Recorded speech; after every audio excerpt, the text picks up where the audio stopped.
तो आज हम बच्चों बही खाता में अध्याय 11 रोकड़ प्रवाह विवरण हमारा चल रहा था और इसी में हम आगे आज बताएंगे कि रोकड़ प्रवाह विवरण के सीमाएं। हमने इसके महत्व और लाभ को पिछले कक्षा में बताया था। आप ये जानते हो हर किसी भी वस्तु में अगर लाभ है, गुण है, तो उसमें कुछ अवगुण भी होते हैं, कुछ उसकी हानियां भी होती है। इसी तरह से इसके हमने महत्व को पिछले कक्षा में पढ़ा था और आज हम इसकी कुछ सीमाएं हैं, कुछ हानियां हैं, उनको हम पढ़ेंगे। तो रोकड़ प्रवाह विवरण के सीमाएं कौन कौन से हैं? इसमें सबसे पहला सीमा है रोकड़ बहाव विवरण के आय विवरण का स्थानापन्न नहीं समझना। यानी कह रहा है ये कि रोकड़ प्रवाह विवरण में जो आय विवरण का स्थानापन्न नहीं होता है, रोकड़ से संबंधित कुछ सूचनाओं का इसमें संबंध रहता है। मतलब सारी जानकारी रोकड़ से संबंधित रोकड़ प्रवाह विवरण में नहीं मिलती है। तो हम लिख सकते हैं कि रोकड़ प्रवाह विवरण में आय विवरण का स्थानापन्न पूरी तरह से नहीं समझाता है। दूसरी चीज इसकी जो सीमाएं हैं वो कह रहा है रोकड़ बहाव विवरण अल्पकालीन निर्णय के लिए सूचना प्रदान कर सकते हैं। इससे ये स्पष्ट होता है कि रोकड़ बहाव विवरण जो है थोड़े समय के लिए हम डिसीजन लेते हैं, अल्पकालीन समय के लिए हम निर्णय लेते हैं, इसमें दीर्घकालीन के लिए निर्णय की सूचना इसमें नहीं होती है। तो इसमें ये कह रहा है कि रोकड़ बहाव विवरण अल्पकालीन निर्णय के लिए सूचना प्रदान कर सकते हैं और दीर्घकालीन निर्णय इसमें नहीं लिए जा सकते हैं। तो दूसरा चीज आपको समझ में आ गया कि सिर्फ इसमें अल्पकालीन निर्णय ही लिए जा सकते हैं। तीसरी इसकी जो सीमाएं है वो है यह विवरण केवल रोकड़ में होने वाले परिवर्तनों तक ही सीमित है। ये तो स्पष्ट होता है कि केवल रोकड़ में होने वाले परिवर्तन तक ही इसमें बताते हैं। चालू संपत्ति का मात्र एक अंग होता है। मतलब रोकड़ क्या है? रोकड़ एक, अगर संपत्ति की बात करें तो संपत्तियों में रोकड़ चालू संपत्ति होता है। तो जो दूसरी स्थायी संपत्ति है उसका विवरण इस रोकड़ प्रवाह विवरण से नहीं पता चलता है। इसलिए यहाँ पर ये बताया गया कि यह विवरण केवल रोकड़ में होने वाले परिवर्तनों तक ही सीमित है। इसके बाद इसका जो तीसरा सीमा है, तीसरे जो इसके दोष है, ये बोल रहा है लेखांकन प्रमाण 3 के अनुसार प्रत्यक्ष विधि से बनाए जाने वाला रोकड़ बहाव विवरण का प्रयोग संस्थाएं प्रायः नहीं करती हैं। यानी कहने का मतलब ये है कि सभी संस्थाएं इस विवरण का प्रयोग नहीं करते हैं। ये भी एक इसकी सीमा है, ये भी दोष है कि सभी लोग इसका प्रयोग नहीं करते हैं, कुछ लोग ही करते हैं। इसके बाद इसमें पांचवा जो इसकी सीमा है वो है रोकड़ बहाव विवरण केवल रोकड़ प्रवाह को दिखाता है। ये स्पष्ट है, ये किसके बारे में सिर्फ बताता है? सिर्फ रोकड़ के बारे में ही दिखाता है और दूसरी संपत्तियों के बारे में इसमें लिखा नहीं होता। तो हम कह सकते हैं कि लेखांकन प्रमाण 3 के अनुसार प्रत्यक्ष विधि से बनाए जाने वाले रोकड़ विवरण का प्रयोग संस्थाएं प्रयोग नहीं करती हैं और रोकड़ बहाव विवरण केवल रोकड़ के प्रवाह को दिखाता है, रोकड़ के प्रवाह को दिखाता है। फिर रोकड़ बहाव विवरण गैर रोकड़ मदों को समावेश नहीं करता। मतलब जिस रोकड़ से जो संबंधित नहीं रहते हैं उसको ये अपने विवरण में सम्मिलित नहीं करता है।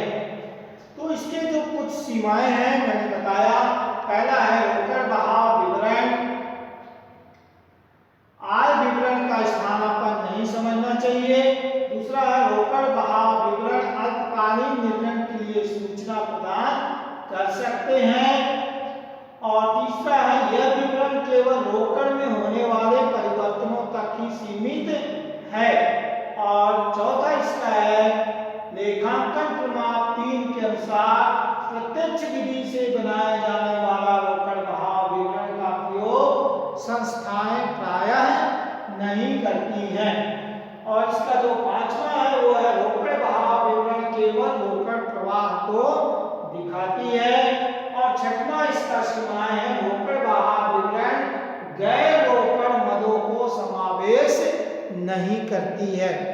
तो ये मैंने कुछ 6 पॉइंट मैंने सीमाएं में लिखा है, एग्जाम में आते हैं इसलिए मैंने लिखाया है। अब हम एक चीज और बता दें कि रोकड़ बहाव विवरण जब बनाते हैं तो कुछ विशेष मदे का प्रयोग किया जाता है। कौन कौन से मदे आते हैं उनका क्या मतलब है? तो पहला है स्थायी संपत्ति में वृद्धि, दूसरा स्थायी संपत्ति में कमी, फिर है दीर्घकालीन विनियोग में वृद्धि या कमी, अंश पूंजी में वृद्धि, अंश पूंजी में कमी, लाभांश का भुगतान और करों के लिए प्रावधान। ये कुछ पॉइंट है, इस पॉइंट के बारे में हम थोड़ा थोड़ा आपको बताते हैं, आप इसको बड़े ध्यान से सुनेंगे। तो जैसा कि पहला जो पॉइंट है वो स्थायी संपत्ति में वृद्धि। स्थायी संपत्ति में वृद्धि का मतलब है कि जब संपत्ति को खरीदा जाता है तो स्थायी संपत्ति का वास्तविक क्रय की मात्रा निर्धारण के लिए स्थायी संपत्ति खाता बनाया जाता है। स्थायी संपत्ति में कमी का मतलब होता है कि कोई संपत्ति है और वर्ष में उसमें ह्रास होता है, संपत्ति के मूल्य में कमी होती है, तो हो गई स्थायी संपत्ति में कमी, या कुछ संपत्तियों को हमने बेच दिया। फिर दीर्घकालीन विनियोग में वृद्धि या कमी। तो दीर्घकालीन विनियोग में वृद्धि या कमी से मतलब ये है कि विनियोग के विक्रय पर होने वाले लाभ या हानि को संचालन से प्राप्त रोकड़ में जोड़ा जाता है, गणना करके समायोजित किए जाते हैं। अंश पूंजी में वृद्धि।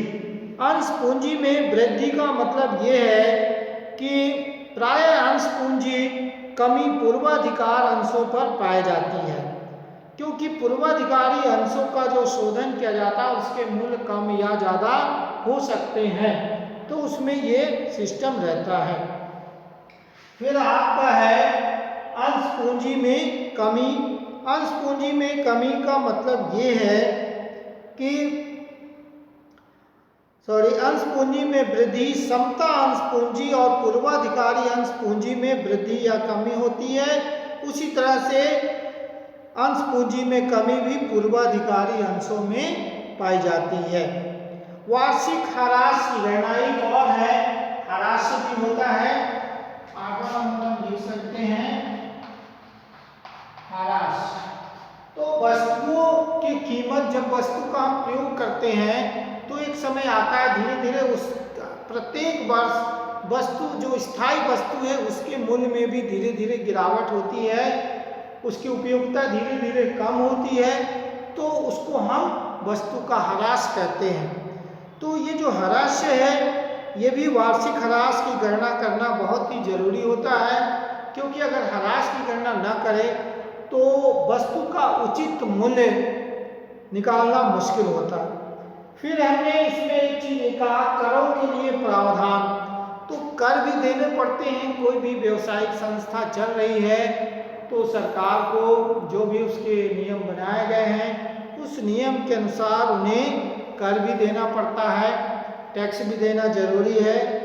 फिर आपका लाभांश का भुगतान। लाभांश का भुगतान चालू वित्तीय वर्ष में अंशधारियों को भुगतान किए गए लाभांश के लिए वित्तीय क्रियाओं का प्रयोग किया जाता है। जैसे हमने भाई कोई हमारे ग्राहक अंश लिया है तो उसके अंश में जो भी उसे लाभ प्राप्त होगा उसको भी देना पड़ता है।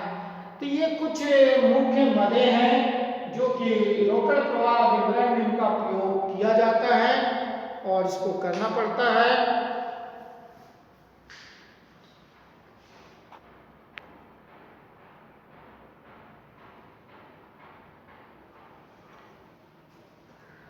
तो इस तरह से हमने देखा कि विशेष मदे में स्थायी संपत्तियों में वृद्धि, स्थायी संपत्तियों में कमी, दीर्घकालीन विनियोग में वृद्धि या कमी, अंश पूंजी में वृद्धि, अंश पूंजी में कमी, लाभांश का भुगतान, करों के लिए प्रावधान और ह्रास। कभी कभी एग्जाम में आता है कि कुछ ऐसे मदों को बताइए जो रोकड़ प्रवाह विवरण में प्रयोग किए जाते हैं। तो आपको इन पॉइंटों को लिखना है और उसके बारे में मैंने बताया है, जैसे उसको लिखने पड़ेंगे।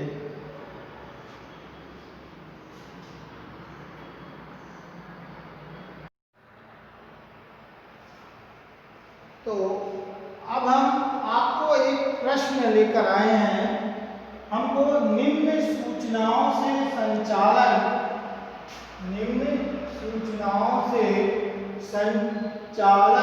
क्रियाओं से प्राप्त रोकड़ की गणना कीजिए। तो हमारे पास एक प्रश्न है, इसमें विवरण में दो है, एक है 2017 का है, 2017 और एक है आपका 2018 का। 2017 का एक विवरण दिया है और एक है 2018 के विवरण दिए हुए हैं, जिसमें लाभ हानि खाता दिया है 1,20,000 2017 में है और 18 में 1,10,000। इसी तरह से देनदार है 62,000 और ये है 50,000। फिर है आपका अदत्त किराया जो है, अदत्त किराया 42,000 है और 18 में 24,000 है। पूर्वदत्त बीमा 4,000 है और यहाँ पर क्या है, ये 8,000 रुपए है। फिर लेनदार 38,000 है और आपका 18 में है 26,000। उसी तरह ख्याति जो है 76,000 है 17 में और 18 में है 80,000। तो आप ये प्रश्न को बड़े ध्यान से पहले देखिए कि 17 में जो भी लाभ हानि है और 18 में ही क्या बढ़ा और क्या कम हुआ। आप देख रहे हैं लाभ हानि 17 में 1,20,000 है तो 18 में 1,10,000 यानी कम हो गया। फिर देनदार 62,000 है तो 50 ये भी कम हो गया। फिर आपका अदत्त किराया भी 42 से 24 ये भी कम हो गया। और आपका पूर्वदत्त बीमा जो है वो क्या हो गया, 4,000 से 8,000 यानी ये ज्यादा हो गया, बढ़ गया। उसी तरह से लेनदार भी जो है वो भी कम हो गए और आपके ख्याति बढ़ गए। यानी आप देखोगे तो दो चीज जो है, दो चीज बढ़े हैं, है ना, दो चीज आपका बढ़ा, बाकी सब क्या हुआ है, ये कम हो गए हैं। तो अभी तो आप ये अनुमान लगाया कि दो चीज बढ़ रहे हैं। अब हमको क्या याद करना है, हमको इस क्वेश्चन से ये याद करना है कि रोकड़ की गणना करनी है। तो सबसे पहले हम जब यहाँ हल करेंगे, लिखेंगे हल संचालन से रोकड़। संचालन से रोकड़ में लिखेंगे तो आप सबसे पहले 2018 का लाभ लिखेंगे। क्या लिखेंगे, लाभ हानि 2018 का। 2018 का जो लाभ है वो कितना दिया है, 1,10,000।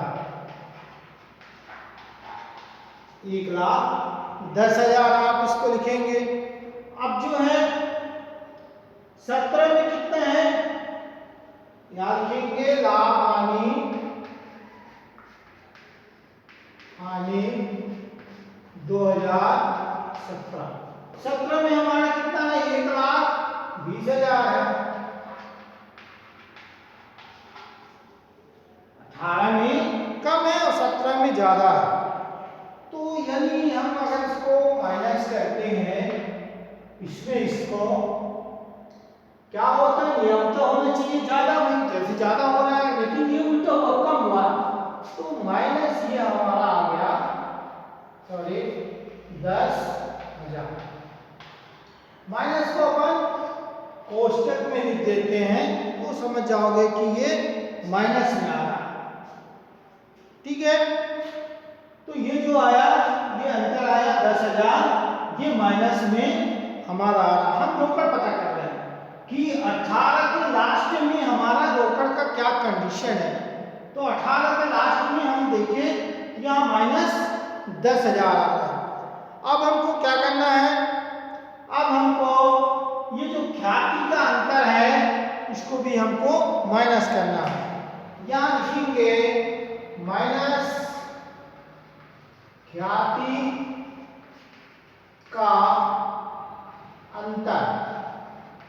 तो यहाँ पर 18 में 80,000 है और यहाँ 76,000 है, तो अंतर कितना हो गया, ये 4,000 हुआ। ये 4,000 हम इसको माइनस करना है, -4,000, और ये भी माइनस में है और इसको भी माइनस करने हैं, तो ये माइनस कितने हो जाएंगे, 14,000 माइनस 14,000 हो गया। ये ख्याति का अंतर हमने लिख लिया। अब हमको क्या लिखना है, अब लिखना है देनदार में कमी। देनदार कमी, देनदार यहां पर देख रहे हैं 62,000 है, 50,000 हो गया, यानी कितने का कमी हुआ, 5,000 का, सॉरी कितना हो गया, ये 12,000 की कमी हो गई। 12,000 की कमी इसमें बता रहा है। तो ये 12,000 प्लस में है, तो फिर माइनस हमारा कितना जाएगा, 2,000।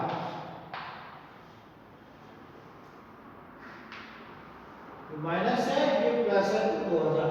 ये समझ में आएगा। देनदार की कमी कहाँ से आ रही है, ये 62,000, 50,000, यानी 12,000 की कमी हुई है। ये 12,000 हमने यहाँ पर लिखा, 14,000 से 12,000 प्लस में है, माइनस हुआ तो माइनस अभी भी 2,000 आ रहा है। अब हम लिखेंगे, ये तो हमको क्या करना था, ये हमको प्लस करना है। यहाँ लिखेंगे माइनस, यानी इसको माइनस करना है और इसको प्लस करना है। अब हम आपको बता दें, माइनस फिर हम करेंगे और माइनस करेंगे अदत्त किराए में अंतर। अदत्त किराया में अंतर। तो अदत्त किराया 42,000 है और यहाँ 24,000 है, तो कितने का अंतर हो जाएगा, अगर हम ये 42,000 में 24,000 माइनस किए, 0 0 0 12 4 8 और कितना हो गया, ये आपका 18,000, ये आपका 18,000 आ गया। और फिर हमको क्या माइनस करना है, लेनदार में कमी। लेनदार में कमी, तो लेनदार हम देखेंगे 38,000 है और ये 26,000 होगा। इसको भी हम देखेंगे कितना कमी हुआ भाई, 38,000 माइनस 26,000, 0 0 0 2 और 1, यानी 12,000। ये 12,000 भी हम इसमें पहले ले लेते हैं। और फिर एक चीज और है, वो क्या है, पूर्व दत्त बीमा में वृद्धि। पूर्व दत्त बीमा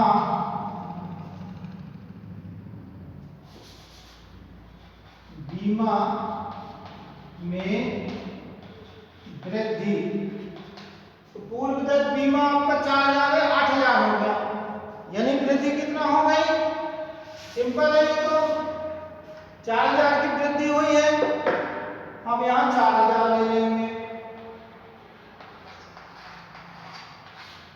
ये 4000 हो गया।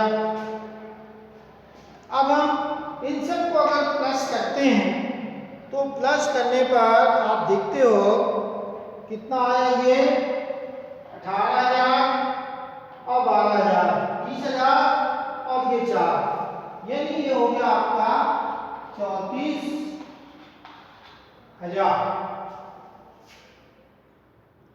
और ये सब क्या करना है, माइनस करना है। ये क्या करना है, माइनस। तो अब जो है हमारा टोटल जो रोकड़ आएगा, अगर हम इन सब को, यहाँ जगह नहीं है, तो 34,000 और 2,000, यानी हम यहां लिख दें -2,000 और -34,000, तो टोटल हो गया -36,000। ये जो 36,000 है ये क्या आया है, माइनस में आ रहा है, तो हम क्या करेंगे, लिखेंगे संचालन से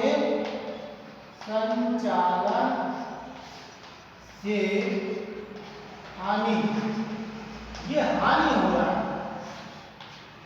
36,000 का माइनस में आ रहा है, तो ये क्या हो रहा है, संचालन से हानि हो रहा है। तो आप देखिए बड़े आसानी से इस तरह से प्रश्न आ सकते हैं। हमने संचालन से रोकड़ की गणना करना था, लाभ हानि 18 का लिखा, 17 का उसने माइनस किया, और इस तरह से ख्याति का जो अंतर था उसको मैंने माइनस किया, फिर लेनदार की कमी को प्लस करना था, तो 12,000 माइनस में 12, तो फिर हमारा 2,000 माइनस में आया। और इस तरह से जो अदत्त किराया है, अंतर, लेनदार में कमी, पूर्वदत्त, बीमा में जो वृद्धि हुआ, इन सबको हमने माइनस किया है। इन सब का टोटल आया माइनस कितना, 34,000 और -2,000, यानी 36,000। तो संचालन से क्या हुआ, संचालन से हमारा हानि आया 36,000 रुपए। तो इस तरह से एग्जाम में सवाल आ सकते हैं और आपको इसी प्रकार से इसको करना है।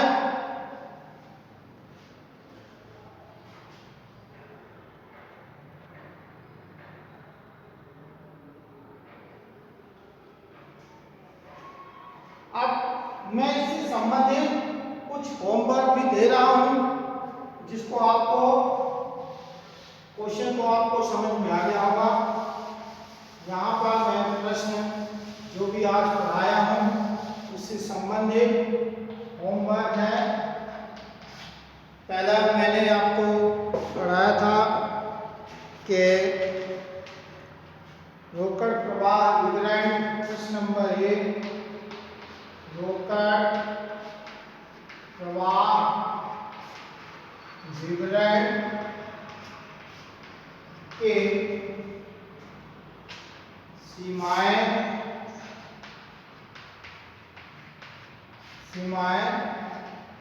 लिखें। तो इन्हीं को आपको करना है, और इससे संबंधित आपके प्रश्न बुक में हैं, उनको भी आपको करना है। इसमें आप ये होमवर्क है, और इससे संबंधित आपके बुक से जो प्रश्न दिए हैं उनको आपको करना है।